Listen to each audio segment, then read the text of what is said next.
오늘부터 우리가 살펴볼 사무엘 하의 21장에서 24장까지는 흔히 신학자들이 일종의 부록과 같다 이렇게 표현을 합니다. 복음서도 그러하고 나머지 역사서들이야 당연한 듯이 시간의 흐름을 따라 기록하겠죠.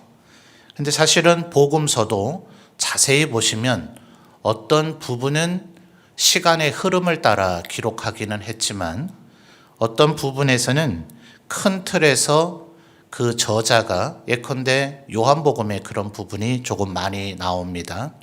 예수님께서 하나님의 아들이시자 곧 하나님이시다 라는 것을 설명하기 위해서 그 논증의 필요가 있으면 과감하게 훨씬 더 후대의 사건을 앞에 끌어당겨서 주제적으로 대조할 수 있도록 그렇게 기록한 부분이 있습니다. 그래서 대부분의 역사서들은 당연히 어제 일을 먼저 적고 오늘의 일을 적고 내일의 일을 적는 방식으로 시간의 흐름을 따라 적는 것이 읽는 이들이 이해가 당연히 쉬울 터이니 그렇게 하겠지만 오늘 우리가 읽은 21장부터 24장까지는 딱히 시간의 흐름 속에서 20장보다 뒤에 있는 일이다 이렇게 보기가 어려운 거예요. 그래서 아마도 이것은 20장까지의 내용을 적어 놓고 압살롬의 반란이 끝났죠. 압살롬이 죽고 또 그로 인해서 일어난 2차 파장으로서의 후속 반란까지도 완전히 진압된 밧세바 사건으로 촉발된 다윗의 시기의 후기의 혼란의 양상이 다 끝났다. 말하자면 이제부터는 이제 태평성대가 열렸다. 이렇게 끝날 법한데 새롭게 얘기들이 나온단 말입니다. 그래서 말하자면 이것은 큰 주제의 줄거리에서 이걸 중간중간에 끼워 넣으며 크게 문제될 건 없지만 주된 이야기의 흐름에 조금 방해가 될 수 있거나 또 혹은 그렇더라도 꼭 빼놓기보다는 조금 넣어놔야 될 필요가 있다고 여겨지는 것들을 넣어놓은 것이 아닌가 이제 그렇게 신학자들이 봅니다. 자, 오늘 우리가 읽은 21장의 주된 메시지는 결국 약속이 얼마나 중요한 것인가 하는 것을 다루고 있는데요. 1절 말씀을 보면 해를 거듭해서 3년 기근이 있었다. 자, 기근이라 하는 것은 흉년에 비슷한 말이죠. 흉년으로 인해서 농사가 잘 되지 않으므로 먹을거리가 없어졌기 때문에 사람들이 굶주림에 직면한 상태. 이게 기근이겠죠. 사실 뭐 때문에 흉년이 들었는가? 이런 것은 사실 여러 가지 이유가 있을 수 있지만 보편적으로는 결국 비의 문제이죠. 오늘날과 같이 다양한 방법으로 물을 공급할 인간의 지혜와 능력이 늘어났다면 가뭄의 원인은 또 다른 데서 찾아야 되겠지만 고대 사회에서는 사실은 이 물의 문제, 오죽하면 우리 동양에서도 지도자가 될 고대의 지도자의 가장 주된 덕목이 치산치수다 이렇게 얘기하지 않았어요? 그러니까 물을 다스리는 것, 물을 컨트롤할 수 있는 것, 이 참 쉽지 않은 일이란 말입니다. 특별히 14절을 보시면 그 후에야 하나님이 그 땅을 위한 기도를 들으셨다라는 것이 9절과 10절의 상황을 보면 비와 관련된 것으로 묘사가 되고 있단 말이에요. 그래서 1절의 이 기근의 원인이 1절에서 적시해 주고 있지는 않지만 비의 문제로 생겨진 기근이라고 대부분의 신학자들이 이견이 별로 없습니다. 자, 그러면 한번 우리 곰곰이 생각을 해볼까요? 열왕기가 훨씬 이 사무엘서보다는 후대의 사건이긴 하지만 우리 얼마 전에도 Go Again이라고 하는 제목으로 엘리야의 기도를 우리 한번 살펴본 적이 있지 않습니까? 그때도 3년 반의 기근이었어요. 그러니까 이스라엘의 전 역사를 통틀어서 물론 언제가 더 죄악된 상황이냐, 이건 좀 이견의 여지가 있어요. 아합 왕 때에 이스라엘이 멸망한 것은 아니니까요. 결국 북이스라엘은 호세아라고 하는 왕 때에 멸망을 했고 아수르에게, 남유다는 시드기야 왕 때에 바벨론에게 멸망을 했으니 멸망했을 그때가 아합의 때보다 더 악한 거 아니냐, 또 이런 생각을 갖는 분도 있기는 있단 말입니다. 그러나 이스라엘의 전 역사, 출애굽에서부터 예수님 당시에 이를 때까지 3년 반 동안 비가 내리지 않았다 하는 것은 아합의 때와 요 때밖에 없지 않아요? 그러니 도대체 이것이 얼마나 하나님 앞에 죄악된 상황이기에 연 3년 동안이나 기근이 들도록 비를 내리지 아니하셨는가? 자, 1절 하반절을 보니까 원인이 뭐라 그럽니까? 사울이 기브온 사람들을 죽였기 때문에 그렇다 하는 거예요. 자, 기브온 사람들이 도대체 어떤 사람이냐? 그래서 2절에 설명을 해주죠. 기브온 사람들은 이스라엘 족속은 아니요, 가나안의 원래 토착민이었던 7 종족 중에 하나인 아모리 사람이었는데, 2절 중반절에 보니까 이스라엘 족속들이 전에 그들에게 맹세했다 하는 거예요.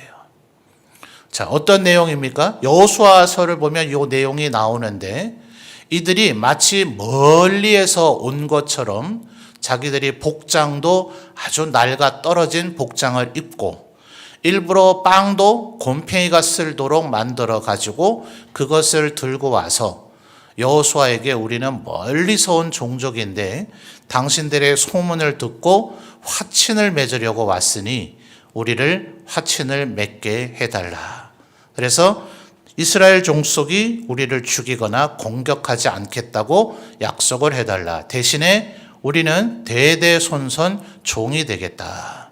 그것도 다른 종이 아닌 성전에서의 장작 패며 물깃는 자가 되겠다. 이렇게 얘기를 합니다.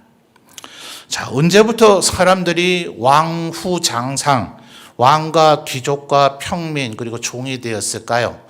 시대마다 상황이 좀 다르긴 하겠지만 대부분의 사람들이 최초의 종과 노예들의 출현은 전쟁에서 패배한 자들이 종의 신분과 노예 신분이 되게 되었다. 이렇게 봅니다. 아마 맞겠죠.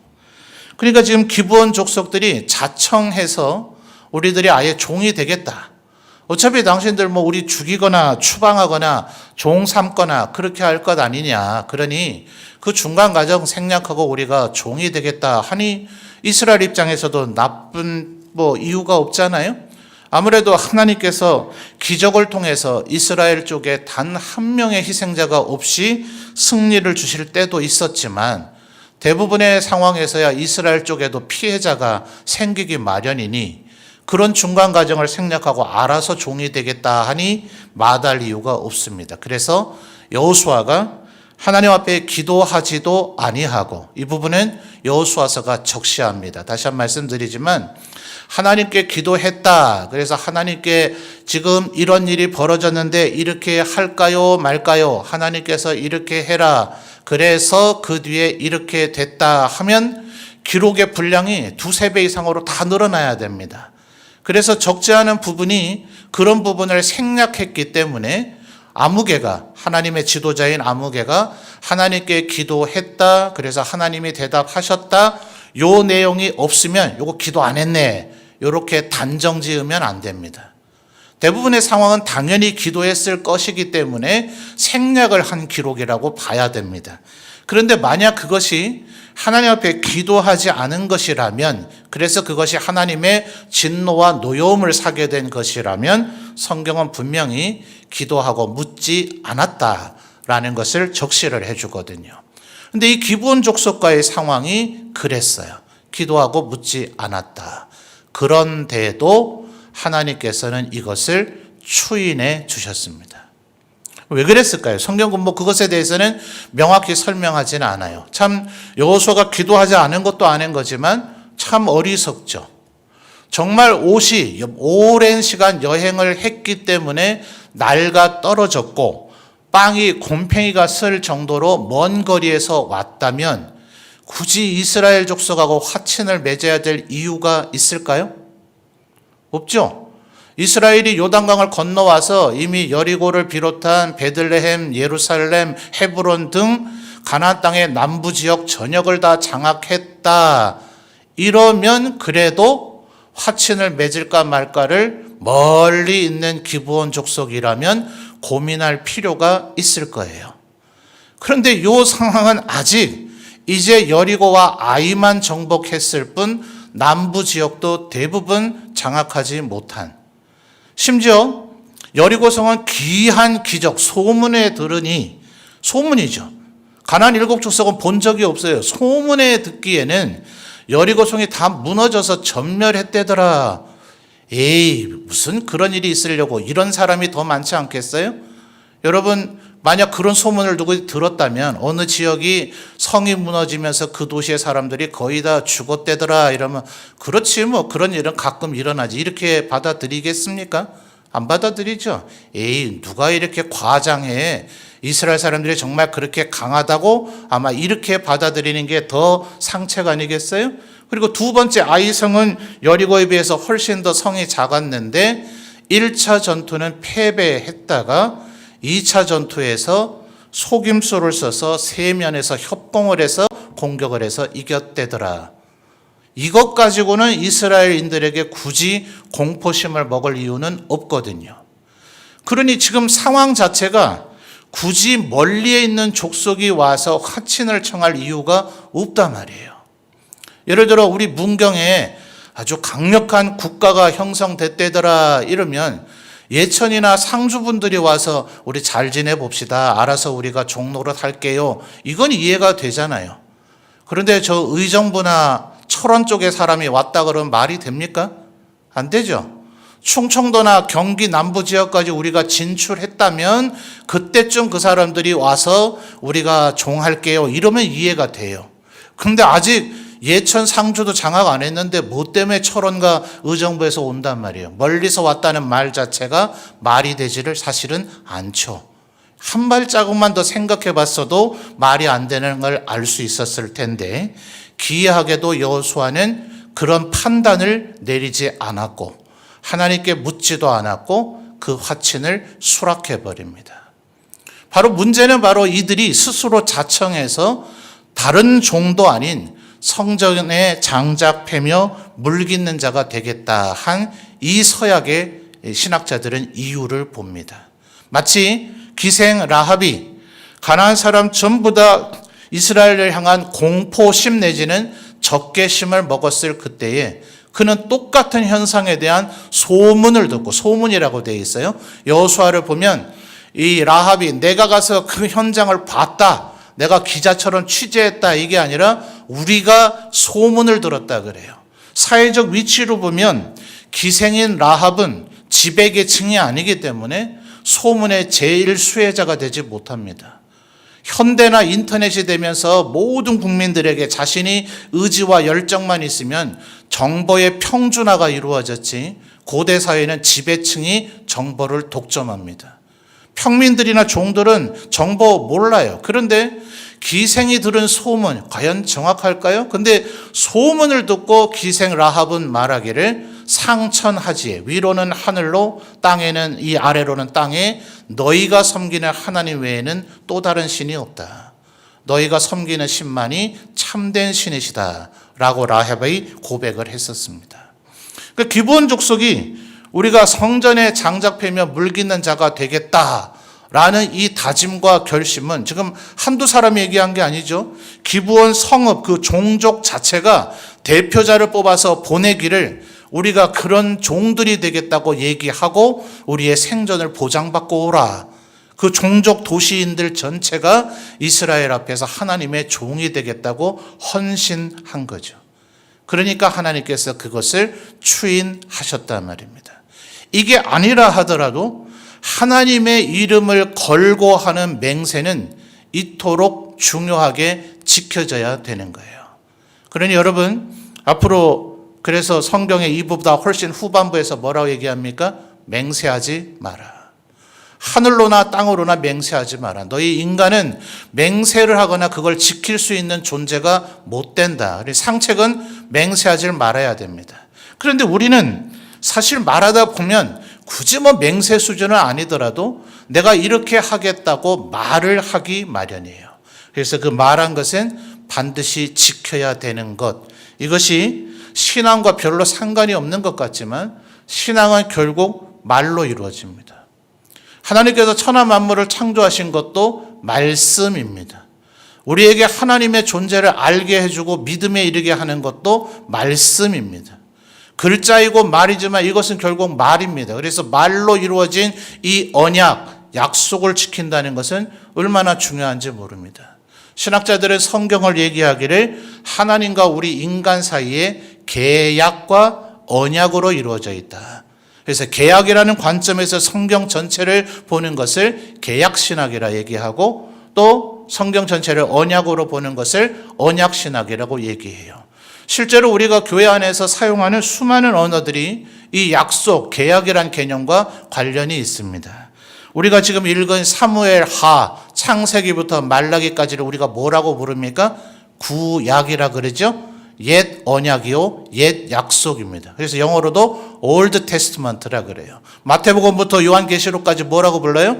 신약, 새로운 언약, 신언약이라 하는 그런 의미입니다. 그러니까 성경 전체가 약속이라는 것으로 이루어져 있다 하는 것을 생각하면 우리가 약속을 얼마나 지켜야 되는가.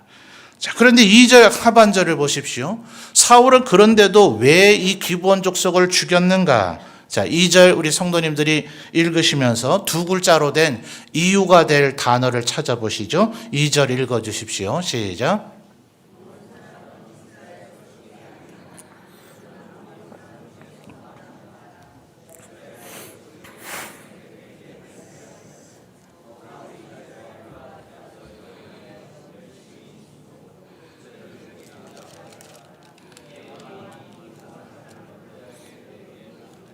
아멘. 자, 사울이 이렇게 한 이유가 뭡니까? 열심 때문이죠, 열심.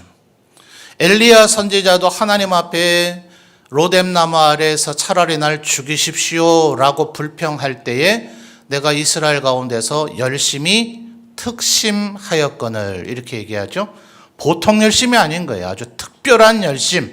그래서 특심이라고 얘기했는데 열심이 좋기도 하지만 언제나 문제입니다. 여러분, 열심히 있는 사람이 결국 사고칩니다. 그래서 열심히 하는 게 중요한 게 아니라 잘하는 게 중요합니다. 열심히 하는 게 중요한 게 아니라 하나님 뜻대로 하는 게 중요합니다. 하나님께서 가라 그러면 내 몸이 피곤하고 마음 상하고 하기 싫고 해도 열심히 해야 되고요. 하나님께서 멈춰 서라 하시면 내가 열심히 하고 싶고 내 온몸을 불사르게 내어드리고 싶다 하더라도 멈춰 서 있어야 되는 겁니다. 사울은 뭐가 앞섰어요? 열심히 앞섰기 때문에 이들을 죽였다 하는 겁니다. 언제 죽였을까? 사실은 사무엘서 전체에 언제 이 기브온 족속을 죽였는지를 알 수 있는 사건은 기록되어 있지를 않아요. 그래서 다수의 의견은 아닙니다만 소수의 신학자들이 말하기를 다윗이 골리앗의 칼을 얻게 된 사건이 있었죠. 제사장 아히멜렉에게 가서 진설병 얻어먹고 혹시 여기 칼이 있습니까? 해서 골리앗의 칼을 얻어서 가니 그걸 사울에게 보고를 했기 때문에 아히멜렉 집안의 제사장들을 죽이라고 명합니다. 이스라엘 사람은 차마 제사장 죽일 엄두를 못 내니 에돔 족속, 에서의 후손이죠. 에돔 족속인 도액, 사울의 신하였던 도액이 아히멜렉 집안의 제사장, 여인들, 아이들까지 무려 85명을 죽였다. 그래서 아히멜렉의 아들 아비아달 단 한 명만 살아서 다윗에게 제사장 에봇을 가지고 도망갔다 하는 그 사건이 기록되어 있습니다. 그래서 아마 신학자들은 그때 제사장을 죽일 정도인데 제사장의 옆에 있는 장작패며 물깃는 자를 죽이는 그걸 뭐 주저하고 고민하기까지 했겠는가. 그러니까 종은 죽인 건 아예 기록도 안 하거든요. 그러니까 종 몇 명 죽었는지는 성경이 알려주지 않으나 아마 그때 죽였을 수 있다. 여러분, 참고로 에스라 느헤미야서를 보면 바벨론 포로 귀환해서 돌아온 사람들의 명단이 기록되어 있어요. 자, 왕족은 포로에서 돌아오는 게 낫겠죠? 그래야 다시 혹시 왕 될지 압니까? 귀족도 바벨론에서 포로 생활하는 것보다야 돌아오는 게 훨 낫겠죠. 근데 이 기브온 족속의 후손들은 아니 우리 조상님들이 살아남으려고 한 것까진 좋았는데 좀 협상 조건을 조금 생각해서 하시지 않고 뭐 때문에 종로로 탄다고 해가지고 태어났다니 내가 뭐 해야 돼요? 평생 내가 아무리 똑똑하고 잘나도 장작 패며 물 깃는 것만 해야 돼요. 아버지도 그거 하다 돌아가셨대요. 할아버지도 평생 그것만 했대요. 자, 이제 바벨론의 포로로 끌려왔어요. 굳이 이스라엘 땅으로 돌아오고 싶은 마음이 들까요?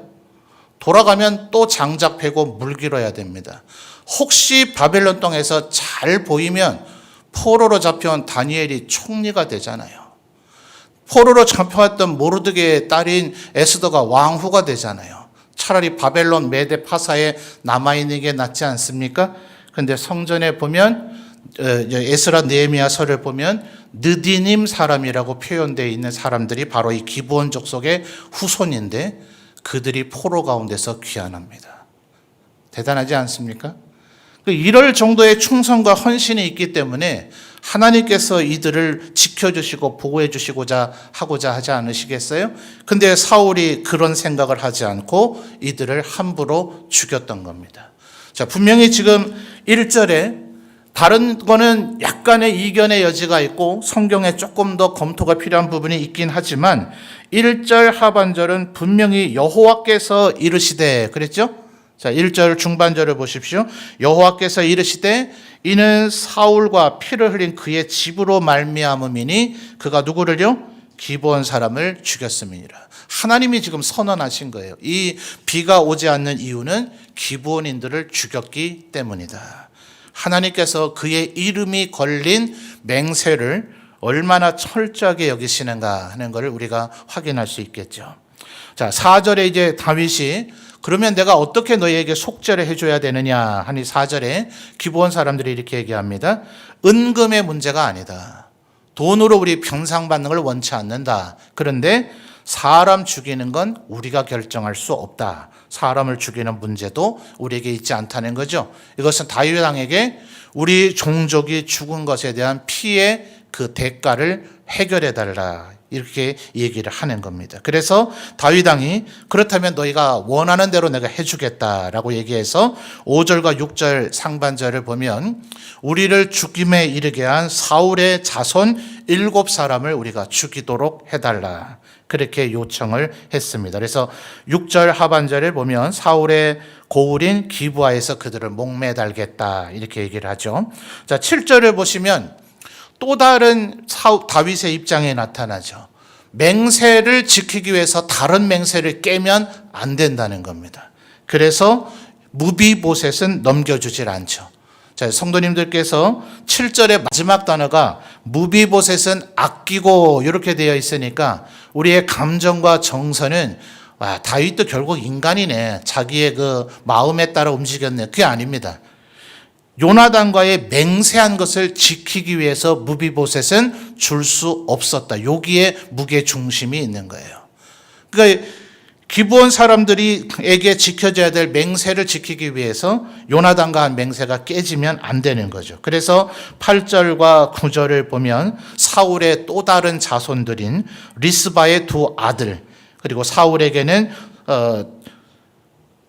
증손자가 되겠죠. 메라백에서 난 바르실레가 다시 낳은 아드리엘의 5 아들을 이제 주었다. 그래서 7명을 이제 넘겨 주었습니다. 자, 그런데 문제는 9절 하반절을 보면 죽은 때는 곡식 빼는 첫날 곧 보리를 베기 시작하는 때다. 뜬금없이 보리 베는 얘기가 왜 나올까요? 또 여호수아서를 한번 생각해 보셔야 됩니다. 여호수아 때 이스라엘 자손들이 요단강을 건널 때 요단강도 우리나라 강처럼 강 수위가 굉장히 낮아질 때가 있고 굉장히 높을 때가 있는데 거기 뭐라고 표현합니까? 보리와 밀을 벨 때이기 때문에 요단강이 철철 흘러 넘쳤다. 말하자면 연중 비가 내릴 가능성이 가장 많은 때였다는 거예요. 물론 지금 3년 동안 비가 안 왔기 때문에 지금 비가 안 오는 것이 너무나 당연하지만 그래도 1년 365일 중에는 가장 비 올 확률의 가능성이 높은 시기이지만, 그래서 기브온 족속의 원한을 풀어줬지만 그래도 비는 내리지 않더라 이 말이에요.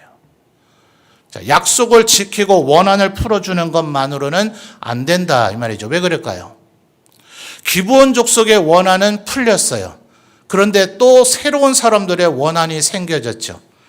8절에서 얘기한 리스바. 이 사람은 두 아들을 갑자기 아무 까닭 없이, 까닭 없는 건 아니지만 정말 갑자기 황당하게 두 아들의 목숨을 잃었습니다. 또 아드리엘이라고 하는 사람도 5명의 아들을 잃어버리게 됐어요. 메랍의 자손이죠. 그러니까 이 여인들이 어찌 원한이 없겠어요. 그러니까 하나님께서 여전히 비를 내려주지 않으시더라. 그래서 10절을 보면 사울의 아내였던 리스바니까 사울 집안의 어른 중에는 가장 학년이 높은 어른일 겁니다. 이 어른이 굵은 배를 가져다가 그 시체를 지키기 시작합니다. 언제까지요? 비가 내릴 때까지. 근데 얼마 동안 지금 비가 안 내렸다고요? 3년 동안이요. 그러니까 이 말은 비가 그때까지, 그러니까 이 원한이 풀릴 때까지 비가 안 내렸다라는 걸 강조하는 거지, 비 내릴 때까지가 아닌 거예요. 지금 비 언제 내릴지 모르는 겁니다. 다만 10절 하반절에 공중의 새나 들짐승이 그 시신을 해하지 못하도록 그걸 지키는 거예요. 아니, 장례 치르면 되지 왜 지키고만 있습니까? 왜 그래요? 목매달아 죽였다는 것은 일종의 사형 집행을 당한 거죠. 반역의 죄로 죽은 사람 앞에서 통곡해도 안 되고 그 시신을 끌어내려서 장례 치러도 안 되는 거죠. 그래서 이 시신에 손을 못 대고 리스바는 이렇게 펑펑 울고만 있는 겁니다. 그래서 그 소식이 다윗에게 들려지자 다윗이 12절에 놀라운 행동을 하기를 시작하죠. 요단강 동쪽 길르앗 야베스에 사울과 그의 아들 요나단의 뼈가 장례가 치러졌어요. 사무엘상 마지막 부분에 보면 블레셋과의 마지막 전투에서 이 사울과 그의 아들들이 전사했죠. 그래서 그의 목들을 잘라서 블레셋 전역으로 돌려보내서 회람하고 그들의 시신은 벳산 성벽에 매달아 놨어요. 그런데 사울이 왕이 될 때 요단강 동쪽 길르앗 야베스 땅에 암몬 족속이 쳐들어온 걸 사울이 구해주는 전쟁으로 왕의 첫 임무를 시작했었기 때문에 길르앗 야베스 사람들이 요단강을 건너서 벳산 성벽까지 와서 사울과 그의 아들들의 시신을 운구해다가 요단강 동쪽으로 모시고 가서 장례를 치러줬습니다. 그래서 다윗이 그것을 굉장히 칭찬하기는 했어요. 자, 그때 당시의 상황엔 이것이 어쩔 수가 없었습니다. 왜냐하면 요단강 서쪽은 전부 블레셋인들이 장악한 상황이 되어져 버렸기 때문에 그 어디에도 장례 치를 그런 만한 곡하고 염하고 장례하고 하는 그런 시간이 확보된 안전지대가 없었기 때문에 요단강 동쪽으로 운구를 해간 것이거든요. 자, 거기에서 장례를 잘 치러주긴 했지만 이스라엘 사람들은 가족 단위의 묘입니다. 그래서 그 묘실에 들어가지 못하면 아무리 별도의 장소에 새로운 무덤을 만들어서 성대하게 묘를 조성해 줬다 하더라도 그거는 객관적으로 보면 객사입니다.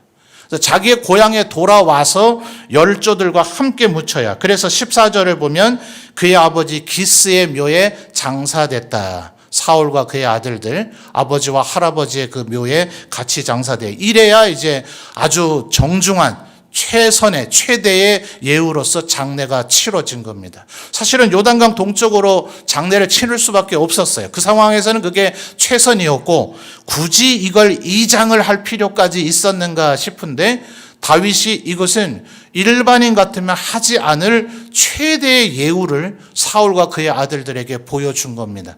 간접적인 메시지가 되는 거죠. 기브온 족속의 원한을 풀어주기 위해서 그랬을 뿐 3년 동안 비가 내리지 않으니 이 민족 전체를 구원하기 위해서 그랬을 뿐 내가 사울 족속을 미워하는 것이 아니다 라는 것에 대한 메시지가 된 겁니다. 그래서 13절에 사울의 족속 사람들이죠. 기브아 사람들인 사울의 집안의 후손들이 이 7사람의 뼈를 장례를 치르게 됩니다. 자, 그래서 14절 보시죠. 사울과 그의 아들 요나단의 뼈와 함께 베냐민 땅 셀라에서 그의 아버지 기스의 묘에 장사하되 누구의 명령에 따라서요? 모두 왕의 명령을 따라 행했다. 다윗이 이것에 대해서 직접 개입해서 치밀하게 명령을 하면서 최선의 예우로 장례를 치르게 됩니다. 그 다음 하반절을 보십시오. 그 후에야 하나님이 그 땅을 위한 기도를 들으시니라. 그러니까 여러분, 이게 우리 기도의 응답의 중요한 원리가 되죠. 그래서 신약 성경에서 뭐라고 얘기합니까? 요한 1서에서 우리가 만약 하나님 앞에 범죄하게 되면 우리의 죄가 하나님과 나 사이에 마치 장벽처럼 되어져서 하나님께 우리의 기도가 상달되지 않는다.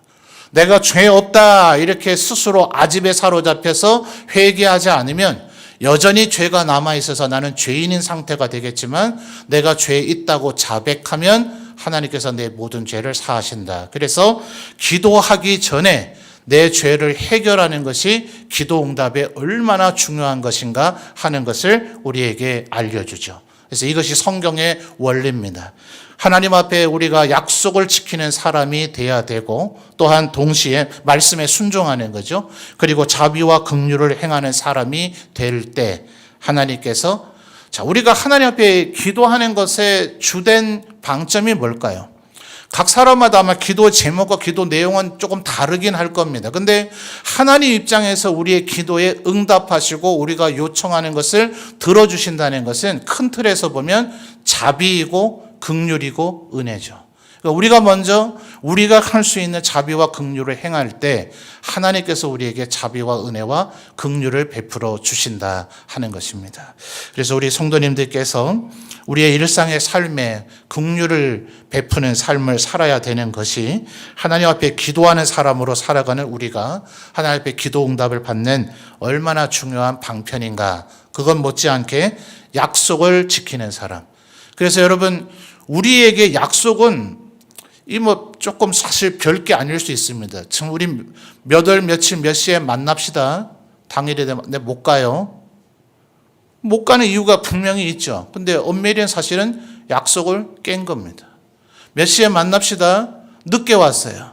오긴 왔어요. 나 분명히. 오긴 왔지만 엄밀히 말하면 약속을 깬 겁니다.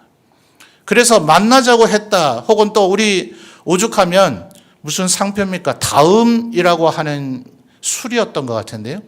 하도 우리 이제 한국인들이 다음에 밥 한 번 먹어. 다음에 우리 술 한 잔에 세상 사람들은 그러겠죠. 다음에 밥 한 번 먹어. 언제 먹나요? 밥 먹자는 얘기 아니죠.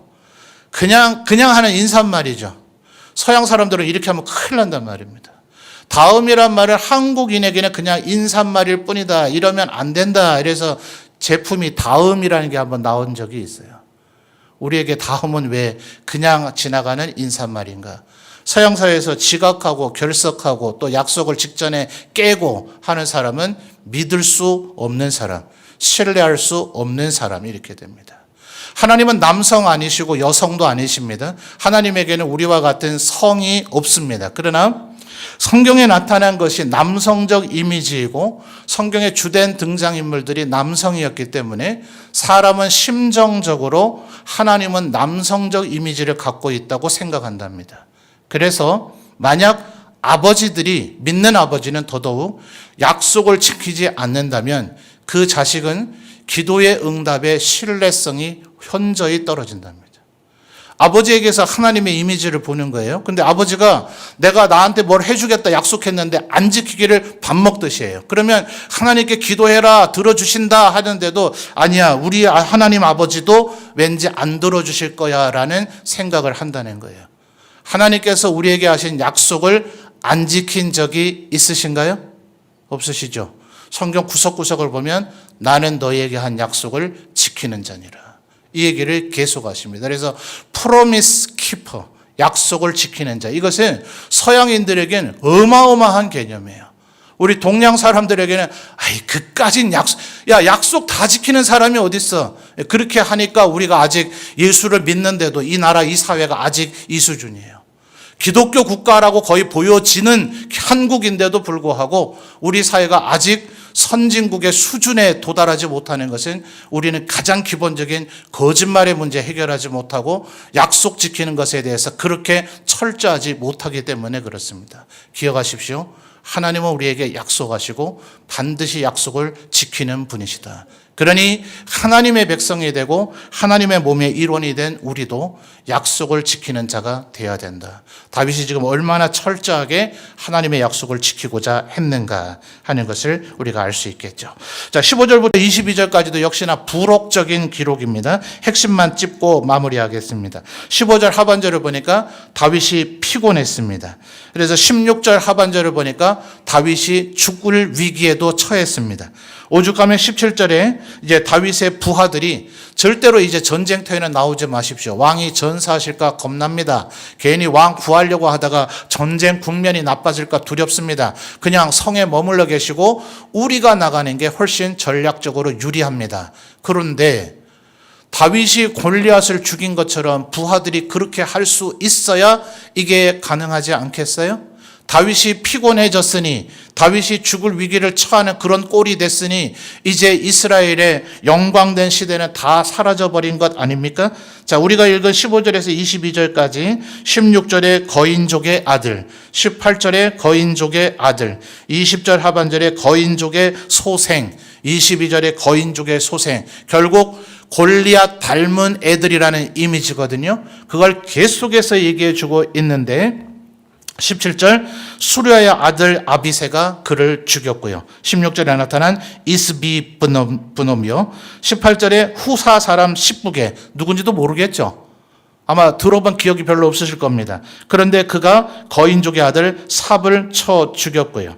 19절에 베들레헴 사람 야레오르김의 아들 엘하난, 저도 누군지 모르겠어요. 이 사람이 또 다른 골리앗의 아들 라흐미를 죽였고요.